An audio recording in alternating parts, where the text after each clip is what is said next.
नहमदहु नसल्ली अला रसूल करीम अम्मा बाद फ़ाउज़ बिल्लाहि मिनश शैतानिर रजीम बिस्मिल्लाहिर्रहमानिर्रहीम। शुरू अल्लाह के नाम से जो बड़ा मेहरबान नहायत रहम करने वाला है। तमाम तबीरनामा 126 देखने वालों को मैं नासिर नजम खुशामदीद कहता हूँ और उम्मीद करता हूँ कि आप सब खैर खैरियत से होंगे। आज का अनवान है ख्वाब में चावल देखना। अगर कोई इंसान चावल पके हुए देखता है या चावल देखता है या खाता है तो उसकी क्या तबीर हो सकती है, आज इस अनवान के हवाले से हम बात करेंगे।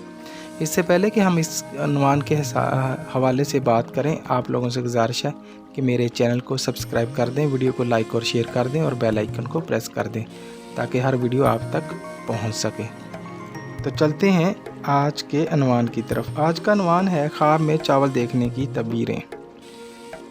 अगर कोई शख्स ख्वाब में चावल देखता है तो इसकी 3 तबीरें हो सकती हैं।